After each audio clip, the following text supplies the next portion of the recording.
Porque uma coisa é certa, nós somos cristãos, sim ou não? Tem cristão aí? Tem? Isso é bom.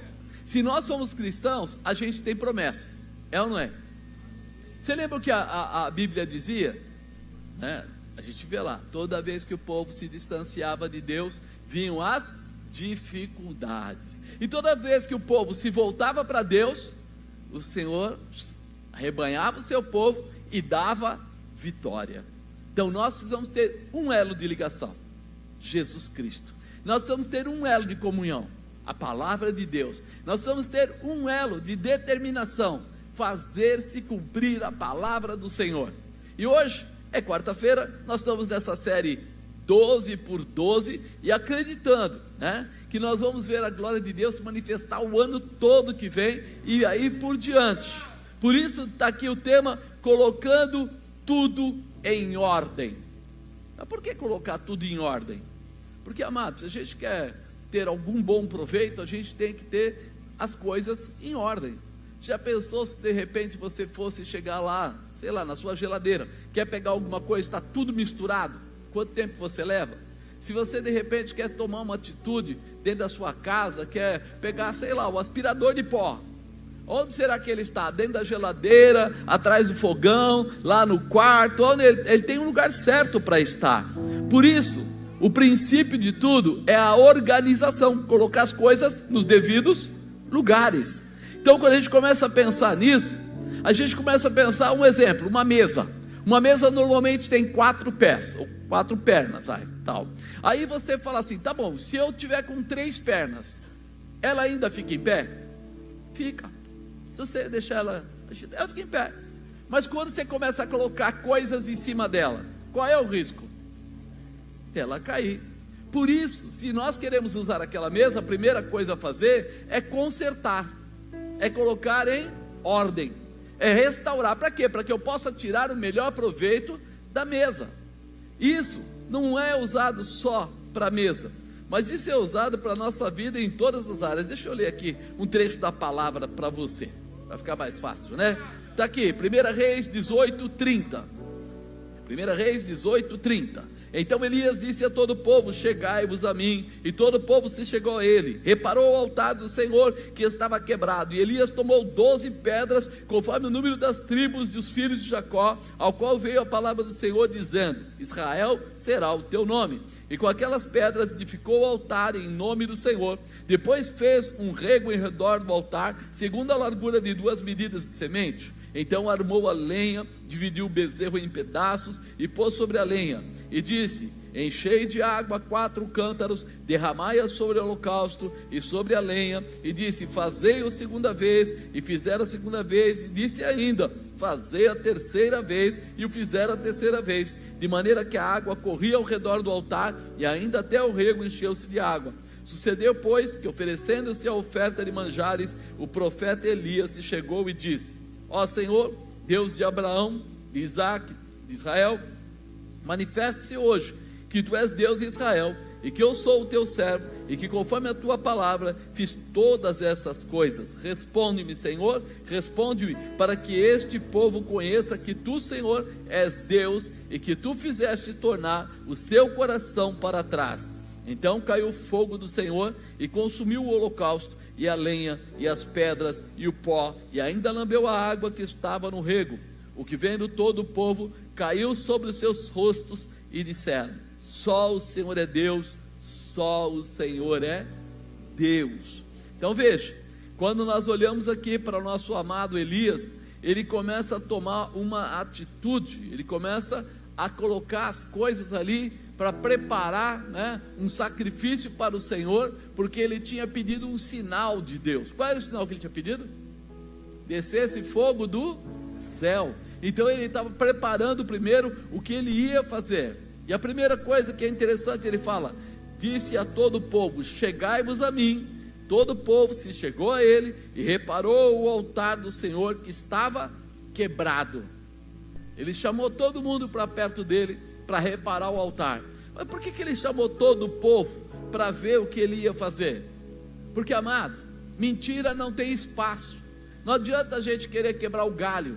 Quando você está falando de espiritual, tem alguém que está com os seus olhos em onde? Em todos os lugares. Quem é? Deus. Então dá para eu chegar e chamar você para aqui para o cantinho, ó, eu vou fazer tudo certinho, e ir lá e fazer tudo errado? Não dá, porque os olhos do Senhor estão em todos os lugares. Por isso Elias, a primeira coisa que ele faz é chamar todo mundo. Ei, vocês estão vivendo uma vida errada, vocês estão com dúvida, vocês estão andando aí no meio do povo, cheio de pecado, cheio de engano, vem para cá, chega aqui perto de mim, porque eu vou fazer algo que vai mexer com o coração de vocês, vou mostrar para vocês. E aí a segunda parte que ele faz é o que? Reparou o altar do Senhor que estava quebrado. Aí ele vai começar a mudar a história, aí ele vai começar a mexer. Será que você pode pegar, vamos dizer assim, a tua intimidade, ou restaurar a tua intimidade com Deus? Se você não tem intimidade com Deus, como é que eu vou fazer? Peraí, eu não converso com Deus, eu não sou de oração, eu continuo mentindo, eu continuo engano, eu continuo adulterando, como eu vou chegar até Deus? Como Elias poderia simplesmente fazer ali um ato profético, né? Chamando aquilo tudo de Israel, se Israel estava agora com comportamentos errados, por causa de Acabe, por causa de Jezabel, o povo estava andando de forma errada. Então ele falou assim, peraí, o povo já está confiando mais no inimigo do que em Deus, já está se entregando. Havia bebedice, havia prostituição, havia mentira, havia roubo, havia uma porção de coisas acontecendo, né? Ele tinha alguns comportamentos quase que infantis, e ele achou Jezabel, que era uma rainha, né, muito picareta, e tudo que ele falava para ela, ela falava, deixa que eu cuido, eu vou cuidar. Nabote tinha uma vinha, e ele falou, poxa, eu queria tanto a vinha daquele homem, e ela falou, por que você está chorando? Eu vou dar um jeito nisso para você. Aí ele falou assim, vai, vou. Você gostou da vinha? Vou arrumar para você. Aí ela foi lá, chamou lá alguns soldados, fez eles mentirem que Nabote estava falando contra Deus, ou seja, que ela e o seu marido Acabe é que tinham parte com Deus, e aí eles foram sentenciados, e o Nabote morreu. Quando ele morreu, sobrou o quê? A vinha dele. E aí o que ela faz? Vai lá agora, Acabe, e toma posse da sua vinha. Esse era o rei de Israel, esse era aquele que deveria estar defendendo o povo de Israel, esse é aquele que sabia quem era Deus. Então nós percebemos que agora Elias está vindo numa dimensão, numa posição complicada. Ele está vindo para colocar as coisas em ordem. Se eu pedisse para você parar um pouquinho, dar uma olhadinha aí dentro do seu coração, se tudo está em ordem, se tudo está bem, será que está bem? Será que se você olhar para dentro de você, agora você tem andado segundo os caminhos do Senhor, segundo a palavra de Deus, segundo a orientação que Ele tem colocado na Bíblia? Ou será que você tem dado jeitinho? Porque muitas vezes a gente dá jeitinho, né? Não, eu fiz isso porque aquela pessoa fez aquilo, então eu tive que fazer isso. Então, peraí, nós somos cheios de desculpas, mas no Novo Testamento diz que as nossas justificativas são como trapos de imundícia, não serve para nada. Nós não nos justificamos, nós nos restauramos, nós nos restabelecemos, né? Elias tomou 12 pedras conforme o número das tribos do filho de Jacó, o qual veio a palavra do Senhor dizendo, Israel será o teu nome. Quer dizer, você lembra que Jacó foi aquele cara que parou no val do Jaboque, que lutou com um anjo para ser o que? Transformado.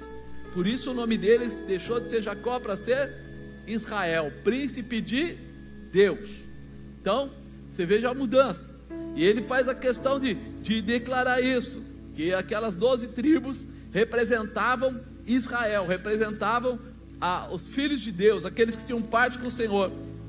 Será que Elias sabia onde ele queria chegar, quando ele pegou as 12 pedras? Será que ele tinha convicção do que ele estava fazendo? Porque aqui fala claramente, ele pegou as 12 pedras conforme o número das tribos de Jacó. Eu acredito que ele tinha uma visão apostólica, que ele estava fazendo ali um ato, né, apostólico, um ato profético. Ele estava colocando cada uma daquelas pedras representando cada uma daquelas tribos. Nós às vezes não entendemos isso, mas é um posicionamento. Ele queria mostrar para Deus que ele estava intercedendo por toda a nação, estava restaurando toda a nação, destronar Satanás, não apenas ali, mas em toda Israel. Por isso que ele não queria só vencer aqueles profetas de Baal e de Acera. Ele não queria só mostrar para Jezabel que ela estava chutando mal. Ele queria mostrar para todos e falar ou liberar a vida de todos. E aí começa o comportamento dele: 12 tribos igual a Israel, 12 pedras igual às 12 tribos. Então ele começa a tomar uma atitude de mudança. Talvez você ainda não tenha percebido que na sua casa, às vezes você tem um filho na dependência química, às vezes você tem um marido com algum tipo de problema, às vezes você tem uma filha, tem pessoas dentro da casa, e você está lá dizendo: ah, Deus, por quê? Ao invés de fazer isso, comece a colocar a sua intercessão em dia. Comece a apresentar cada uma daquelas pessoas. Comece a pegar uma peça de roupa de cada um, colocar lá na cama e declarar: Senhor, eu estou orando pela minha casa será salva, minha casa será transformada, eu e minha casa serviremos ao Senhor. Vou mudar essa história. Começa uma liberação. Amado, a gente até esquece que talvez antes nós também éramos assim. A gente até esquece que nós também tivemos comportamentos errados. E aí um dia nós nos encontramos realmente em Deus e mudamos o nosso perfil. A gente esquece que nossos filhos muitas vezes vão para a escola. E chega na escola e encontra com uma porção de gente lá, com bom caráter, com mau caráter, orientado, desorientado, que tem pais que cuidam, que tem pais que não conseguem cuidar. E aí é uma mistura. Quantas vezes eu vi os meus filhos dizendo: pai, levaram cooler lá dentro da escola, e a pessoa, o garoto lá, tomou a garrafa e ficou alcoolizado, e a escola era evangélica. E aí, explica para mim. Aí chamaram o pai, aí o pai falou assim: eu não sei como ele levou, mas tem na sua casa? Tem. O pai tem na casa dele. Aí o filho viu, não dá para tomar na frente do pai, mas dá para levar. Levou para a escola, chegou lá, juntou mais um amiguinho, 2, e calibraram todo mundo a bebida do pai. Aí o pai não sabia se ficava bravo porque ele foi envergonhado ou porque roubou a bebida dele. Mas na verdade ele deveria estar pedindo perdão de ser um péssimo exemplo para o seu filho, porque ele era cristão, porque ele estava com bebida alcoólica em casa.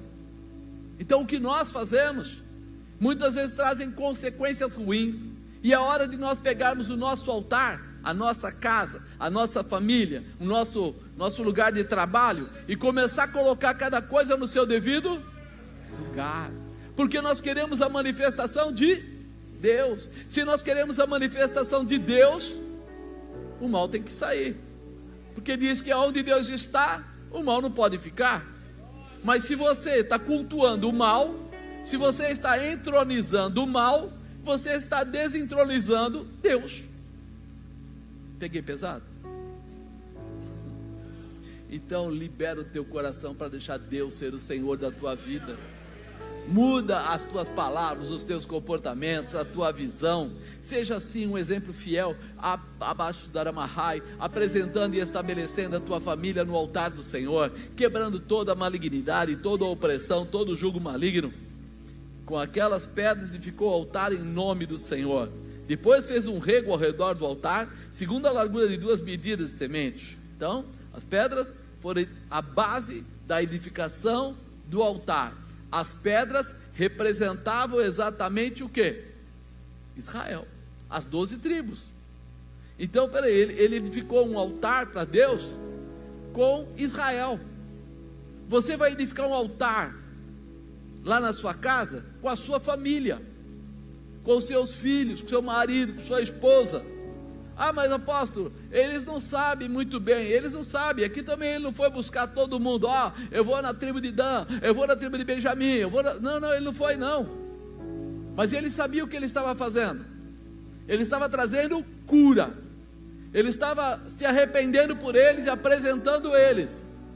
Comece a trazer cura dentro da sua casa. Comece a trazer cura dentro da sua família. Comece a trazer cura dentro dos seus negócios, entendendo que Deus é contigo, e Ele quer mudar a tua história hoje, quer estabelecer a tua vida hoje. E nós precisamos ser essa ponte forte, né? Mas como se edifica um altar ao Senhor? Ele falou em 12 pedras, e agora nós vamos tratar 12 pedras como 12 áreas da nossa vida. Eu vou pegar agora com você aqui, ao invés de ir lá, né, na sua família só, eu vou pegar você mesmo. Poxa, apóstolo, para. Eu vou pegar você mesmo e vou dividir você em 12 partes. E vou falar com você sobre a cura em cada parte da sua vida. A primeira pedra, restauração do histórico familiar. A primeira pedra do altar que tinha que ser restaurada era quanto aos ensinamentos dos pais, o histórico da desobediência passada de pais para filhos, aquilo que a gente recebeu, aquilo que a gente sabe. O próprio rei Acabe e Jezabel eram quem governava o povo de Israel, o povo de Deus. Ele, né, e a mulher dele tomaram tantas atitudes erradas. Eu contei agora há pouco de Nabote, né? Nabote, que era o dono da vinha. Eu contei para você que eles arrumaram um jeito de matar o homem para poder ficar com a vinha. Quer dizer, se a gente for começar a olhar para eles, a gente vai ver quantas vezes houve prostituição, quantas vezes houve roubo, quantas vezes houve dissensão, quantas vezes houve desobediência à palavra de Deus. A mulher Jezabel, ela cultuava deuses pagãos. Ela estava lá com Baal, com Acera, com deuses pagãos, e ela cultuava dentro do palácio onde Acabe morava. E aí você fala assim, mas como é que alguém pode aceitar isso? Quantas vezes a gente aceita essas coisas como normal? Não, mas o fulano não é convertido, a fulana não é convertida, meu filho é assim, minha mãe é assim, minha avó é assim, meu tio é assado. Amado, não quer dizer que nós vamos tirar alguém de lá, mas quer dizer que nós não vamos pactuar com isso. Nós não vamos ser estribo desses demônios. Nós não vamos aceitar isso como alguma coisa normal. A minha oração será redobrada em tirar os demônios de dentro da minha casa, de dentro da minha vida. E muitas vezes a gente não percebe. Sabe, quando a gente era criança e houveram benzimentos. Quem aqui não era evangélico quando era criança? E fala a verdade, quantas vezes você recebeu lá um benzimento, né? Ou foi só eu que recebi? Tem mais gente aí? Porque a minha própria mãe fazia isso. Ela benzia as crianças e coisas do tipo. E aí, se tivesse o pulso aberto, aí ela ia lá e falava umas palavras e tal. E tudo isso entra na vida da gente e fica lá. E a gente começa a achar meio normal. Essas coisas não podem ter continuidade na vida da gente. Às vezes eu falo aqui em cima, quando vai apresentar criança, cuidado com simpatia. Mas eu não vi nenhum, nem dois, nem três, nem quatro, nem cinco, nem seis, nem 10 crentes colocando bolinha de algodão na testa de criança. Tem gente rindo, né? Ah, mas apóstolo, quando a gente cospe na bolinha, né, e põe na testa, a criança para. E quando você era mais jovem e falava aquele negócio, olha, perdeu alguma coisa? Pede para São Longuinho, fala que você dá 3 pulinhos e 3 gritinhos. Não, eu sei que você nunca passou por isso, só eu. Eu parecia um saci de tanto pular. Eu estava sempre fazendo coisa errada, sempre pedindo ajuda, e sabia, achava que era assim, santo. Isso é demônio, irmão. Se liga. Então nós vamos angariando comportamentos que vêm do mundo e que vão fazendo parte da vida da gente, e a gente vai achando as coisas meio normais. Quantas vezes eu vi pais dizendo para os filhos, né? Ó, você não vem aqui chorando não. Chegar lá, resolve sua vida na rua. Melhor bater do que apanhar. Ele está ensinando o filho o quê? A resolver a coisa no braço, a ser mais duro que o outro. Ah, cá para nós antes ele do que eu. Está ensinando o quê? Se não fizer bem, mal também não faz. Já ouviram essa frase? Você está lá, aí vão jogar umas pipocas na sua cabeça, e fala, bom, se não fizer bem, mal também não faz. Faz, irmão. Está sendo consagrado. E isso aconteceu na vida de um monte de gente, inclusive na minha. Isso acontece às vezes até hoje. Gente que entra em festa de criança e não sabe que está comendo a pipoca do capiroto. É ou não é? Aí, apóstolo, mas como é que eu vou fazer? Como é que eu vou saber? Eu vou perguntar o nome. Ora, filho, ora. Eu lembro uma época que eu era assim, jovenzão, e eu atendia clientes na rua, e eu comia na rua, e eu passava mal muitas vezes. E eu falava, nossa, acho que o meu estômago não anda bom. E um dia, quando eu comecei a me converter, um pastor falou para mim: toda vez que você pegar uma coxinha que seja, consagre a Jesus Cristo, quebre toda a maldição, e depois coma. Nunca mais passei mal nos bares. Eu comia e não passava mal. Eu falei, é possível? É.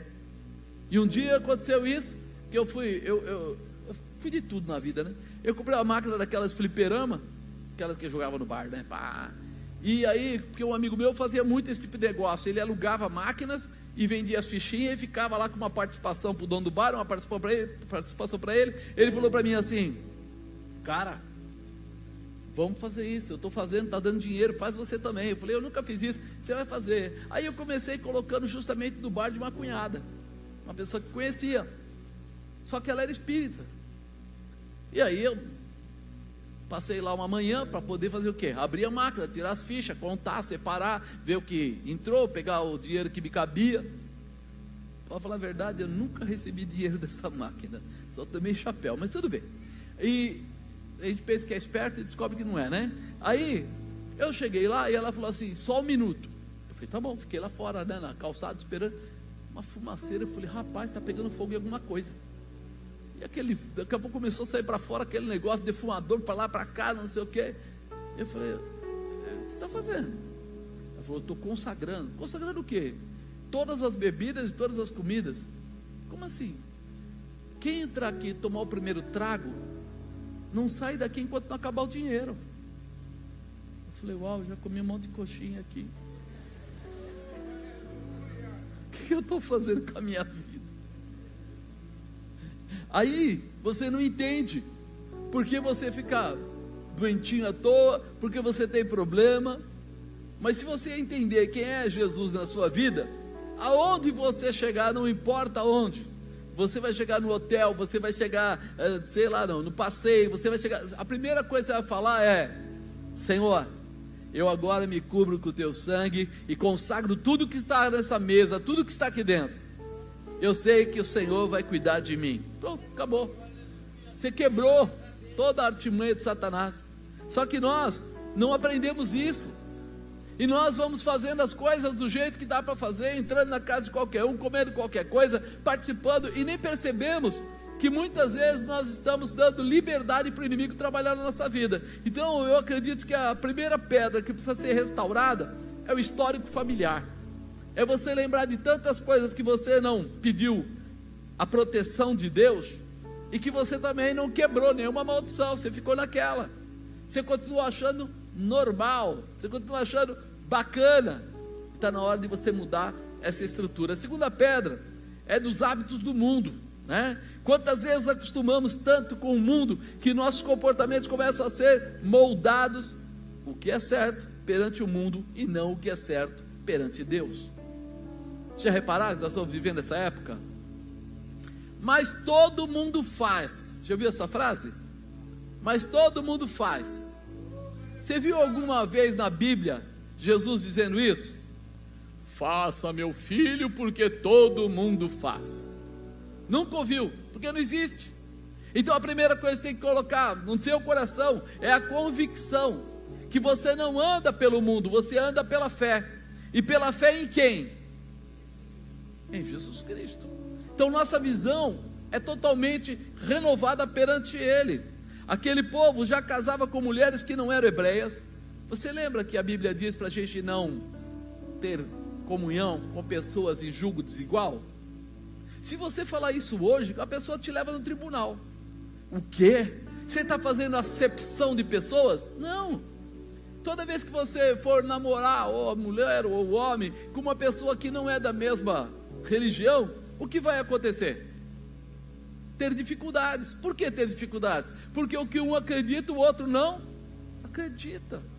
Vocês já repararam? Eu não estou falando mal não, mas estou falando do que é. Os muçulmanos, aqui em São Bernardo, Eu encontrei uma moça que eu conhecia muitos anos atrás, e ela estava com o véu, né, aquela coisa toda, e aí eu falei: oi, tudo bem, como vai? Você se converteu? Ela falou: eu vou me casar, né?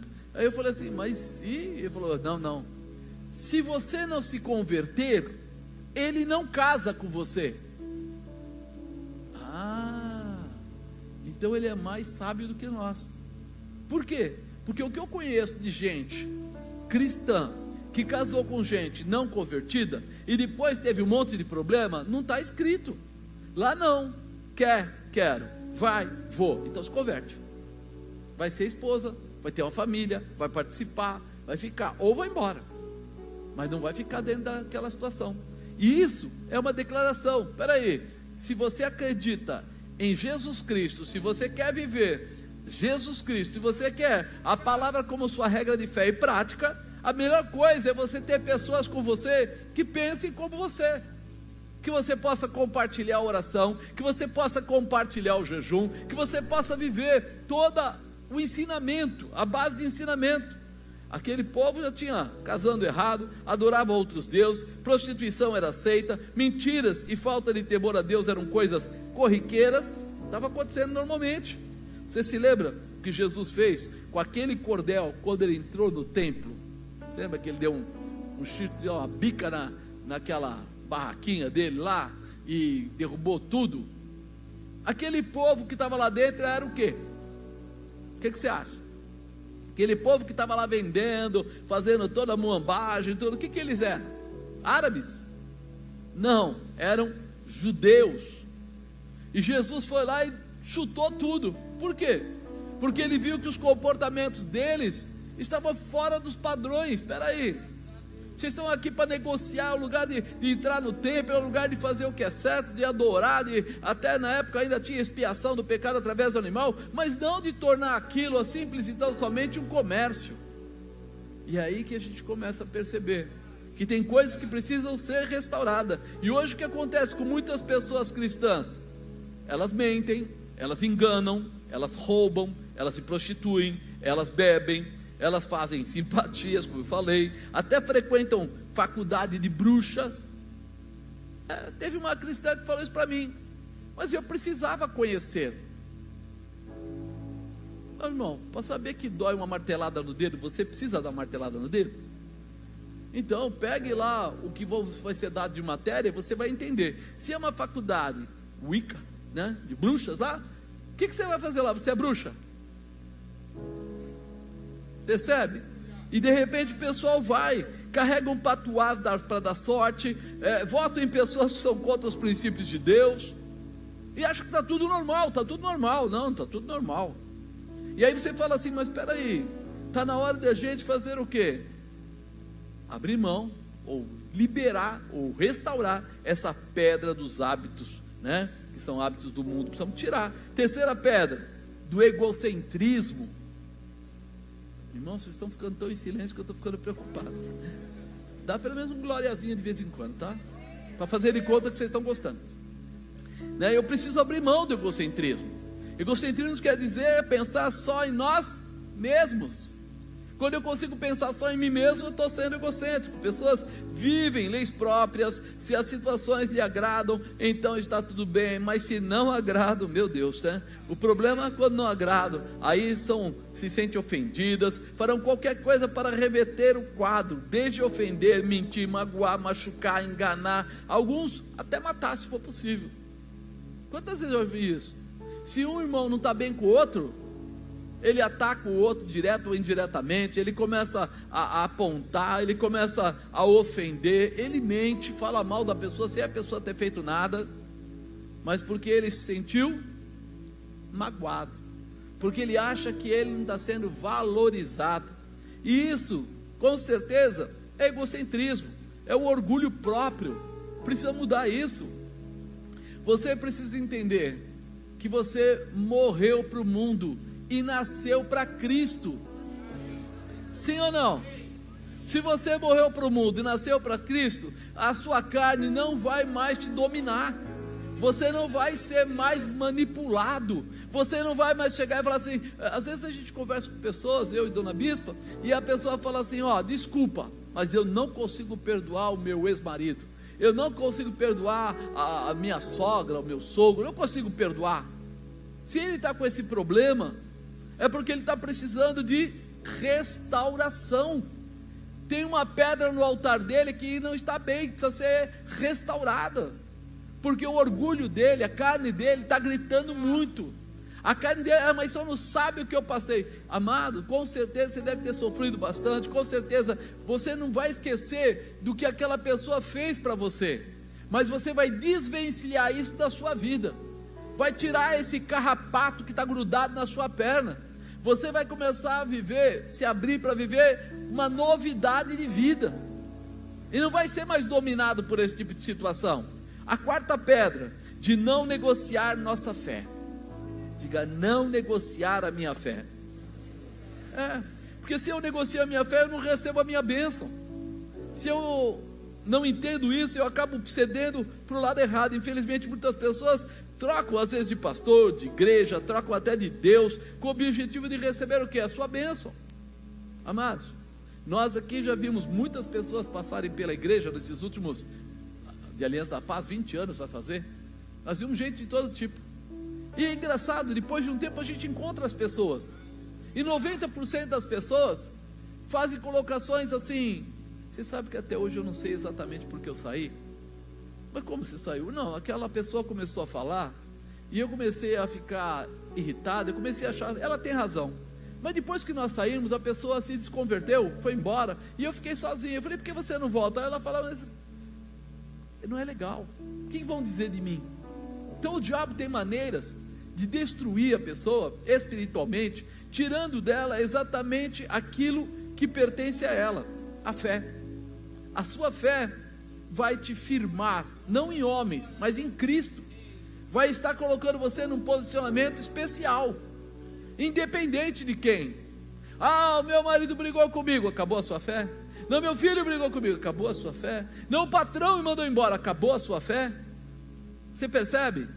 A fé é sua, não é dos outros, é você e Deus. Diga, a salvação é individual. O dia que nós formos subir para Deus, eu não vou ter que sair correndo atrás, eu vou falar com meu irmão, Paulinho, você pode me levar para Deus, porque ele já está no arrebatamento. Ele vai falar, ó, está no arrebatamento, irmão, você ficou, você foi. Não tem mais ou menos, tem mais ou menos? Diz que vai ser como no piscar de, pisca o olho aí, já era, irmão, ou você foi ou você ficou. E aí, como é que eu vou fazer? Qual vai ser a virada? Eu preciso ter essa noção, minha fé não é negociável, eu tenho uma convicção em Deus. Pessoas começam a entrar em lugares que não tem nada a ver com Ele, adorar deuses estranhos, e às vezes até mesmo aceitam coisas que são difíceis. Eu já vi crente evangélico voltar para o espiritismo. Ele falou, é loucura. É, irmão, mas lá ele disse assim, mas lá eu recebia poder. Ele aprendeu que tomar aquele sangue, fazer uma opção de coisa, o diabo fica a favor dele. Ele não está pensando na vida eterna, ele não está pensando em Cristo, ele não está pensando no que vai acontecer depois, ele está pensando naquela hora em ter um poder para atacar uma pessoa, para talvez conseguir ganhar dinheiro, fazer qualquer outra coisa.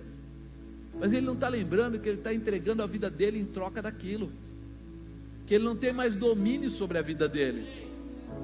E aí que a pessoa não se atenta aos detalhes, né? Entrega a própria alma a Satanás e acaba desejando mal às outras pessoas e outras coisas. Temos que manter vivo em nossa mente quem morreu por nós. Quem morreu por você? Quem intercede por nós? Quem é o verdadeiro intercessor? É Jesus. É isso que nós temos que estar preparados. Deus tem coisas grandes para nós. Domingo passado eu fiquei aqui falando sobre restauração, sobre voltar, sobre ter novamente, né, um reposicionamento. Por quê, irmãos? Porque o mundo está sendo tão comum e tão fácil, que as pessoas estão perdendo a visão da dependência em Deus. Porque, falar a verdade, você tem um celular aí? Você compra o que pelo celular? Você tem um celular aí? Se você quiser ver um homem sem roupa, uma mulher sem roupa, você aperta o botãozinho e você vê. Se você quiser comprar droga, você compra. Se você quiser tomar um empréstimo, você toma. As pessoas começam a se envolver em situações complicadas. Quantas pessoas se envolveram com tal de nudes, que no começo eu perguntava para minha esposa: o que é esse tal de nudes? Porque falaram que fulano mandou um nude, mas o que é esse negócio? Quando ela falou para mim, eu falei: não, é muita idiotice, não. Mas é pela facilidade, a pessoa entra em caminhos terríveis e nem percebe. E às vezes é criança, às vezes é jovem, às vezes é adulto, às vezes é velho. Aí você fala: que loucura é essa? Por quê? É o caminho da facilidade. E nós precisamos restaurar a nossa posição em fé, em intimidade, com o amor de Cristo. Porque tudo que você precisa, Ele já tem. Ele já tem. Ele tem pronto para você. E muitas vezes as pessoas não percebem que o negócio dele deveria ser orar, clamar, se posicionar. Ele deveria exercer a sua fé. Posso todas as coisas em quem? Naquele que te fortalece, irmão. Você entendeu? É o celular?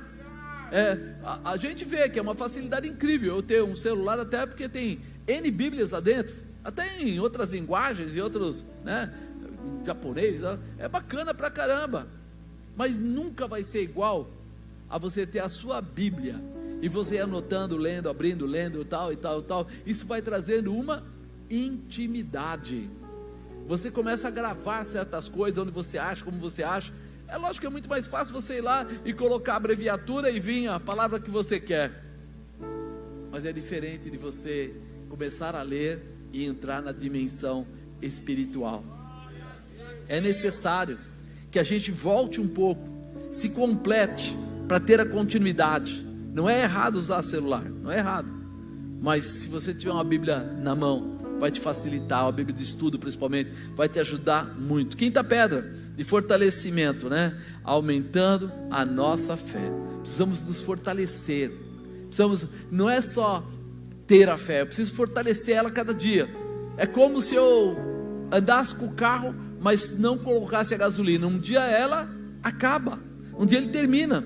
A Bíblia diz que a fé vem do ouvir, e ouvir a palavra de Deus. Então eu preciso saber o que eu tenho direito.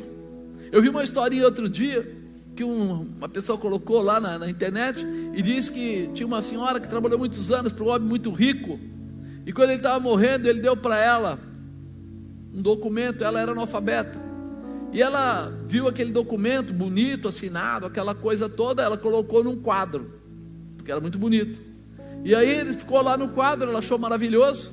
E aí depois de anos, o filho dela veio, não sei de onde, ela estava já morrendo, nos últimos instantes lá de morte, e ela falou assim: filho, mãe, por que você não me chamou? Ela falou: não tinha dinheiro nem para telefonar, é difícil, a gente é pobre, você sabe, eu era empregada na casa daquele rico, mas depois ele morreu, ele me deixou pouco dinheiro, e a única coisa que ele me deu mesmo foi esse quadro que eu achei lindo e maravilhoso. E quando o cara parou para olhar o quadro, ele tinha dado para ela, era herança, metade de tudo que ele tinha era dela, mas ela não sabia ler. Então ela mandou fazer o quadro e colocou na parede, e aí ela morre paupérrima, na pior, sem nada, porque não sabia ler. É o povo que não lê a Bíblia. Quem não lê a Bíblia não conhece tudo aquilo que ele tem direito. Já tem uma herança formada para você, para sua casa, para sua família, para os seus filhos, e talvez hoje você esteja sofrendo tanto e não exerce a sua autoridade, não exerce a sua condição de herdeiro, não toma posse da paternidade que Deus quer dar a você, porque você não conhece. Você não conhece. Você sabe quando muito orar o Pai Nosso, fazer alguns pedidinhos e encostar ali nos pastores, mas você não conhece o direito que você tem conforme a palavra que está destinada. É hora de posicionamento. Deus declarou a Josué, versículo 8 do capítulo 1: não se aparte da tua boca o livro desta lei, antes medita nele dia e noite, para que tenha cuidado de fazer conforme tudo quanto nele está escrito. Para fazer o quê? Tudo quanto nele está escrito, porque então farás prosperar o teu caminho. Quando você entender a Bíblia, você vai fazer prosperar o teu caminho, e então prudentemente te conduzirás. Você vai saber por onde andar, você vai saber como se proteger, Por isso que ele tem a liberdade de falar assim: fará prosperar o teu caminho e prudentemente te conduzirás. Você não vai entrar em roubada, você vai saber que não vale a pena, você vai avaliar a diferença do mundo hoje e da palavra que está revelada para a tua vida.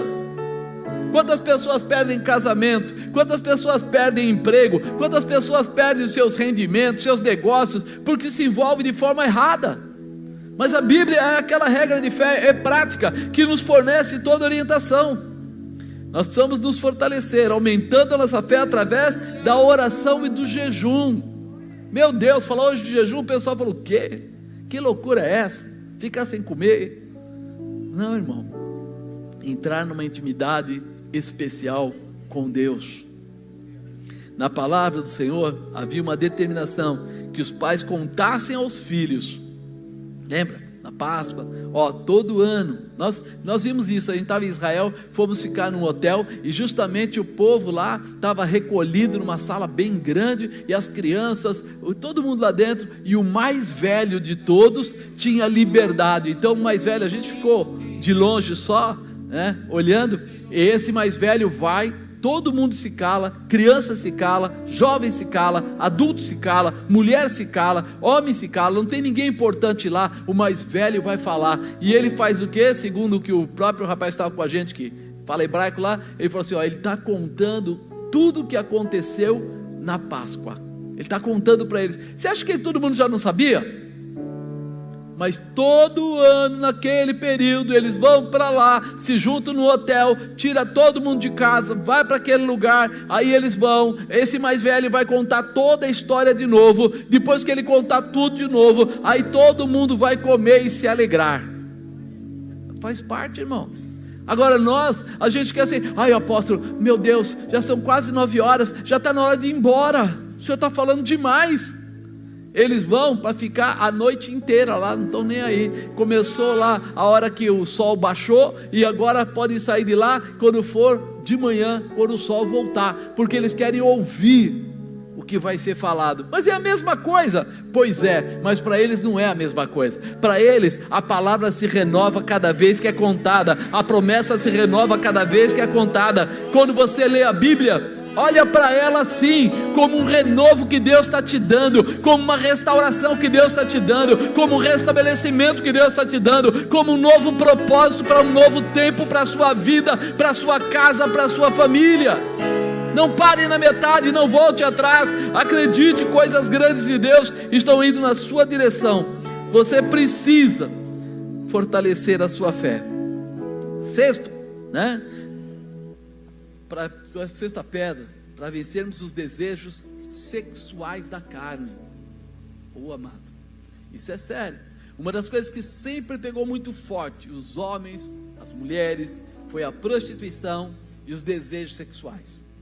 E isso, apóstolo, antigamente eram os homens que aprontavam. Era mesmo, os homens eram mais ativos, mais atacados.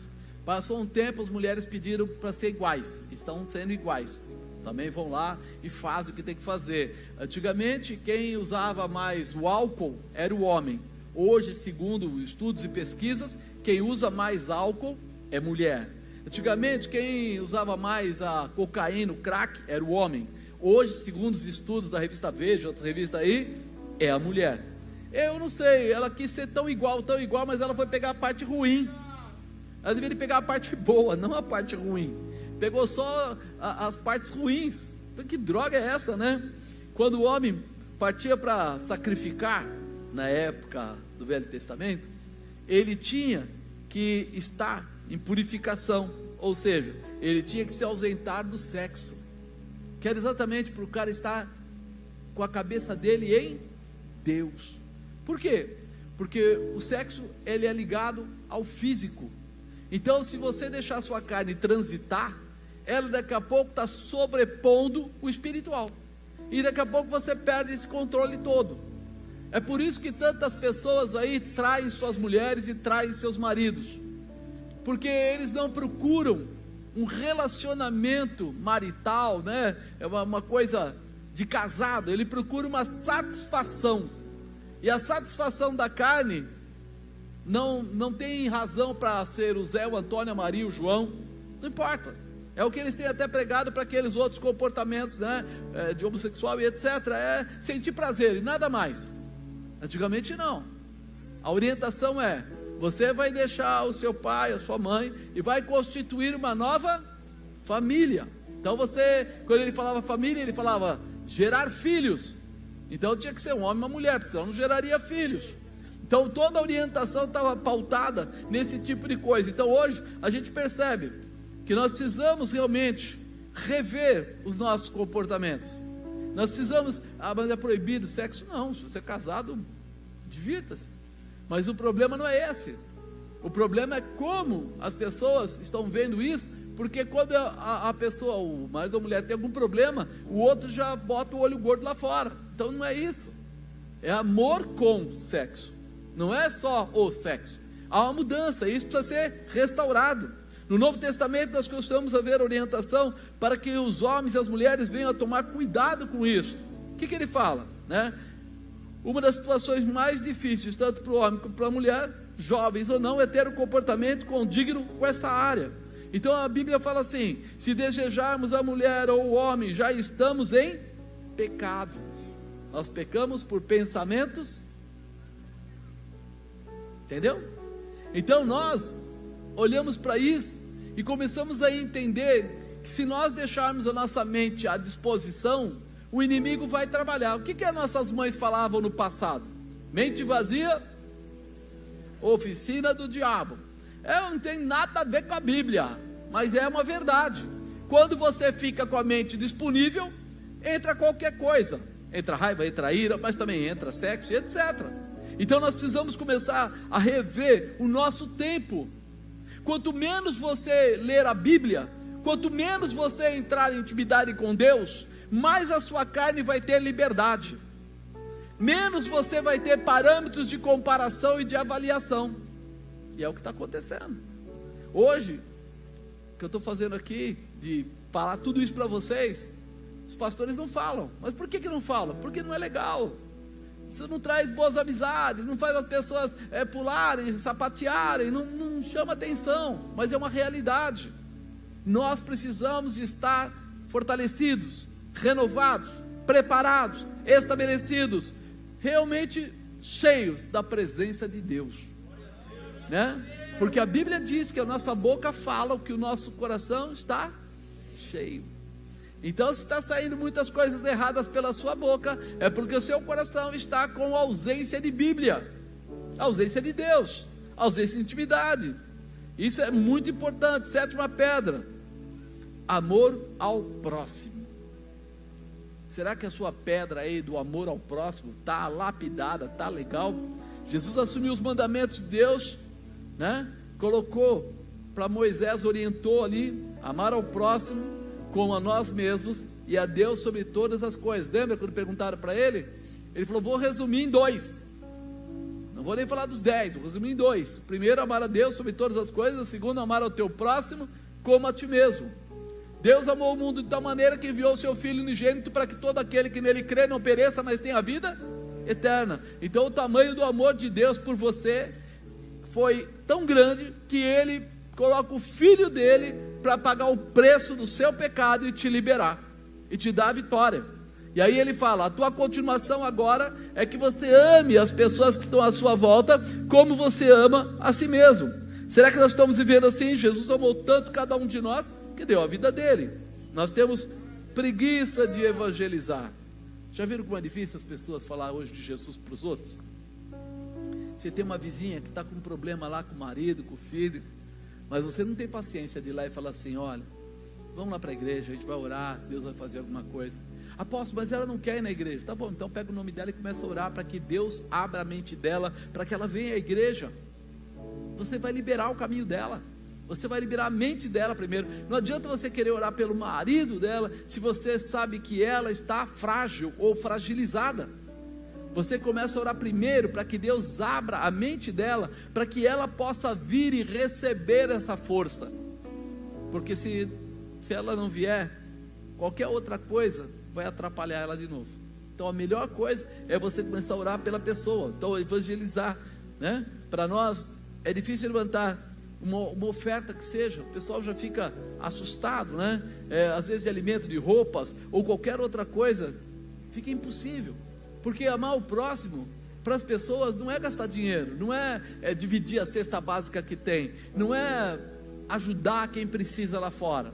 Fala, não, isso aí tem o governo, isso aí tem esse, tem aquele, e nós muitas vezes nem percebemos, que amar o próximo é desde conversar com a pessoa, orar com a pessoa, ajudar ele se ele precisa, sei lá, mulher lavar roupa, encaminhar, dar uma carona, levar até o hospital, como também às vezes dar comida se eu puder, ou pelo menos encaminhar, aquilo que eu falei aqui no começo. Se o governo se disponibilizou a dar uma ajuda para as pessoas, tem gente que está morando embaixo da ponte e não sabe, acha que eu não tenho como chegar lá, e você pode ir lá ajudar aquela pessoa. Fazer o quê? Cadastrando ela. Chega lá, pode até no seu celular, lógico, não ponha para você receber, que isso é crime, mas de repente mostrar para ela, ó, você vai chegar até tal agência, você vai fazer assim, vai fazer assado, e ela vai receber os R$600 dela e acabou o problema. Nós temos coisas para fazer e não fazemos. Se fosse eu que estivesse passando necessidade, eu gostaria que alguém fizesse comigo. Então é hora de nós fazermos essas coisas com as pessoas. Nós precisamos abrir o nosso coração. Oitava pedra, a vida profissional, né? Nunca colocar nosso futuro profissional acima de Deus. Tem um monte de gente que é crente até um certo nível, daquele nível para cima, ele já não tem tempo para Deus, ele já começa a achar um monte de desculpas, ele acha que até fica mal ele falar de Jesus, porque hoje ele é um executivo, ele é um proprietário, hoje é alguma coisa. Talvez você me diga, como assim? Eu vou estudar, lutar, me preparar, mas de repente aparece algo neste emprego que me distancie de Deus, eu terei que tomar uma posição? Pois é, irmão, se você está no emprego, e ele vai te distanciar de Deus, sim, você deve tomar uma posição. Qual a posição? Mandar seus currículos, pedir para ver o que você vai fazer. Eu falo assim, eu vi isso na minha vida. Eu trabalhava e de repente marcaram reuniões no dia que eu pregava na igreja, e eu fui até o meu chefe lá e falei para ele, meu diretor, falei para ele, cara, você sabe, eu sou pastor, eu prego tal, assim, assim, assim, assim. Ele falou, Marcos, tem 7 diretores da sala para você fazer a apresentação. Eu falei, pois é, mas o que estava combinado era a gente se encontrar de terça-feira, você colocou de quinta, e quinta é o que eu prego. Você está criando uma situação complicada para mim. Ele falou, você sabe o que você está me pedindo? Eu falei, sei, estou pedindo para você manter na terça-feira. Ele falou assim, olha, acho que isso vai dar confusão. Eu falei, bom, vê o que você pode fazer. Tipo, senão eu vou ter que ir embora mesmo. Sabe o que ele fez? Foi lá, conversou, mudou a data e colocou na terça-feira. E aí os caras vieram falar comigo, os outros falaram assim, foi você, né? Foi você que sabe a sua história de igreja, olha lá o que você fez. Eu falei, o que eu fiz? Mudou para terça-feira. Eu falei, pois é, eu não posso de quinta, eu posso de terça. Mas você viu, todo mundo teve que mudar de data por causa de você? Eu falei, não, a data era essa, vocês quiseram mudar para outra, porque depois iam para farra, para bagunça, para não sei o que, então ficou nessa mesmo, e acabou. E a empresa ficou assim, todo mundo foi na reunião na terça-feira. Agora, se eu não tivesse um posicionamento, se eu não conversasse sobre o assunto, será que você sabe que você é cristão? Será que você entende que você é um cristão profissional e não um profissional cristão? É a tua posição que muda, é o teu comportamento que traz a transformação, o respeito àquilo que você faz, né? Você pode todas as coisas, mas nem todas as coisas te convêm. Nem todas as coisas te convêm. Então você precisa saber o caminho que você vai seguir. Apóstolo, mas isso era há alguns anos atrás. Irmão, ser humano é ser humano, empresa é empresa, e diretor é diretor. Não mudou nada. Você pensa que mudou? Não mudou. Quando ele te respeitar, ele vai te ouvir. Quando ele não te respeitar, ele não vai te ouvir. Agora, a primeira coisa, mostre que você é um cristão. Não seja um cristão meia boca, porque senão ele vai dizer, tá bom, quando você não está aqui, você está na festinha lá, você está indo para não sei aonde, agora você vê que essa conversa mole. Então mostre a sua posição, porque ele vai respeitar aquilo que você mostrar para ele. Tudo que nos separa de Deus é perigosíssimo, né? Não temo que possam fazer a tua carne, mas temo que possam fazer ao teu espírito. Ou seja, cuidado, né? Deus prepara para que estabeleçamos esta pedra no altar profissional. Nona, sentimental, a vida sentimental. Saber que sem Deus jamais seremos felizes em nossa vida sentimental. A gente pode achar que vai ser. A gente pode ver o pessoal aí, né, às vezes meio que feliz, né? Quem criou o homem e a mulher, quem foi? Quem sabe cuidar mais do homem e da mulher é Deus, né? Nesta criação, Deus já deixou o manual de instruções para que tudo funcionasse perfeitamente. Quando você vai em Gênesis, no capítulo 2, ele fala que a mulher, né, seria a disjuntora, que o homem precisava, não poderia estar só. E quando você vai em Efésios 5, ele fala do comportamento do homem e da mulher. Diz que o homem deve amar a mulher, proteger a mulher, deve ter cuidado com a mulher, dar a sua vida por ela, mas fala que ela deve ser adjuntora, ajudadora, deve estar debaixo ali, ou seja, Deus coloca os dois num nível igual, para andarem juntos, para viverem bem. Provérbios 31, quando fala a mãe do rei Lemuel, ela começa a explicar, ela fala, né, que a mulher virtuosa, quem achará, muito excede aos rubis. O que ele está dizendo? A mulher, quando você encontrar a mulher certa, trata ela bem, cuida dela, seja uma pessoa honesta, responsável, carinhosa, zelosa, porque uma mulher que seja firme, que seja posicionada, que seja, né, completa, ela vai te levar a grandes realizações. Atrás de um grande homem sempre vai ter uma mulher. Eu não digo atrás, no meu é do lado, grudado, né? A gente sempre vai ter uma mulher que fala conosco, que chora com a gente, que ri com a gente, que faz o que tiver que fazer junto, e nós vamos para uma grande vitória. Depende do nosso comportamento. Então, reveja aí a sua vida sentimental. Como é que você está tratando aquilo que Deus te deu? A 10ª pedra é da saúde. Infelizmente, uma parte de nós viemos nos converter já adulto e temos certos hábitos, né? Desgastes do comportamento, estamos debilitados da nossa saúde em algumas coisas, e isso é comum, né? Mesmo assim, o Senhor tem o desejo de nos curar, e o primeiro passo para isso é que a gente possa nos estabelecer em fé, em ação, que a gente possa orar com determinação por isso, que a gente possa apresentar. Fala a verdade, qual é a primeira coisa quando você tem uma dor de cabeça? Tomar logo Doril ou fazer uma oração?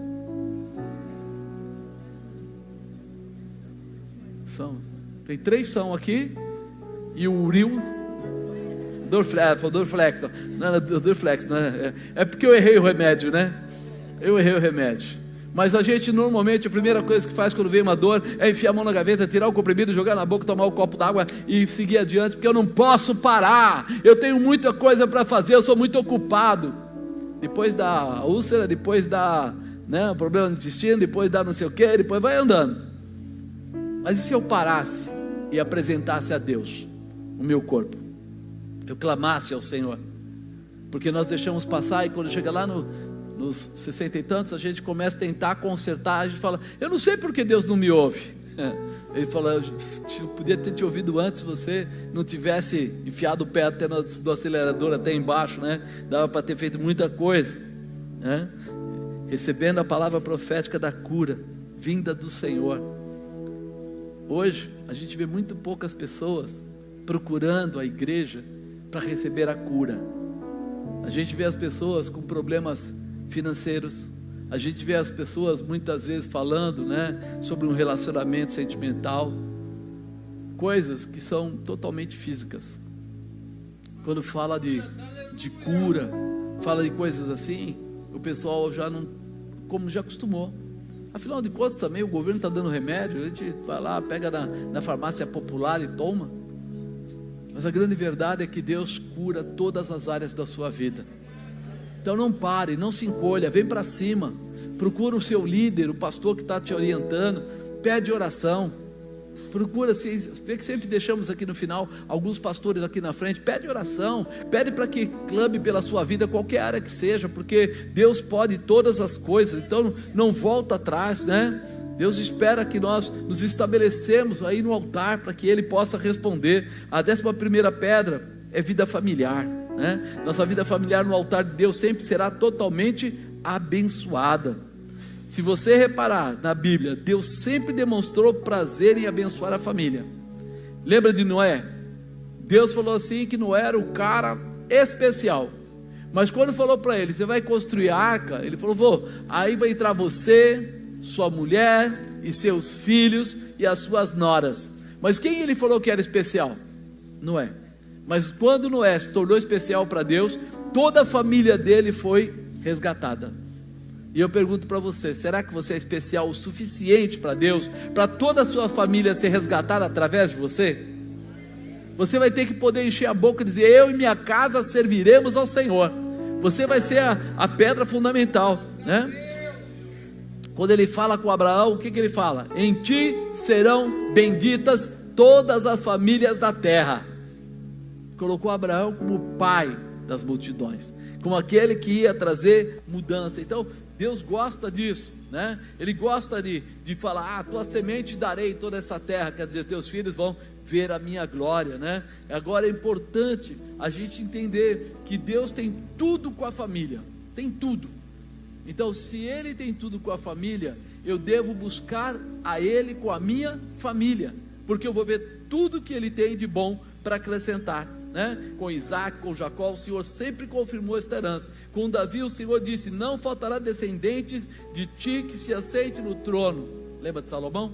Salomão foi para o trono sem nunca ter feito nada. Por quê? Porque o pai dele tinha uma intimidade com Deus e o Senhor estava pronto a abençoá-lo. Se você for fiel ao Senhor, Ele te abençoará, mas a bênção visitará também a sua terceira e quarta geração.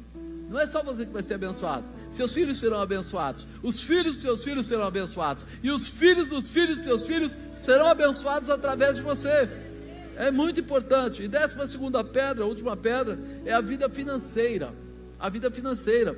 Nunca devemos esquecer que nossa provisão vem do Senhor, e sem Ele nada do que temos terá valor. Ele nos ajuda a guardar tudo. Todo ensinamento sobre a área financeira na Bíblia está lá marcado. Nós notamos que Deus gosta de orientar, né? Que Ele fala, melhor é dar do que receber. Ninguém dá o que não tem. A melhor é dar do que receber. Tá bom, mas eu dei e não tenho mais nada. Não, toda vez que você ouvir a voz dele, Ele vai falar para você, dai e ser-vos-á dado, boa medida, recalcada, sacudida, transbordante, vos trarão no vosso regaço. O seu cuidado com as pessoas vai trazer sobre a sua vida o cuidado dele. E qual que é o melhor, o seu cuidado ou o cuidado de Deus? Acho que Deus é melhor, né? Deus é provedor, Deus é realizador, Ele tem o melhor, né? Aquilo que nós semearmos, isso também nós colheremos. Quem semeia pouco, colherá pouco. Quem semeia muito, colherá muito. Desde o princípio da Bíblia, toda vez que o homem reconhece a grandeza de Deus, lhe entregando sacrifício, Deus respondia com mais e mais prosperidade, né? Noé construiu a arca, e Deus entregou para ele o quê? A terra inteira, porque a inundação tinha vindo. Ele obedeceu, construiu a arca, entregou a arca ao Senhor para colocar os bichinhos, e Deus deu para ele a terra. Abraão e Isaac, a cada bênção um altar, sacrifícios. O Senhor dava a eles domínio sobre a terra. Toda vez que eles recebiam alguma coisa de Deus, eles montavam o altar e sacrificavam a Deus. Davi iniciou dando a sua vida para Deus através de enfrentar aquele gigante. Ninguém teve coragem, mas Davi foi lá enfrentar o gigante, acreditando no amor e na misericórdia de Deus. E aí Deus deu para ele o quê? O trono de Israel.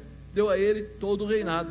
Todas essas festas faziam sacrifícios o ano todo, não cessavam. Por isso o povo sempre teve o melhor.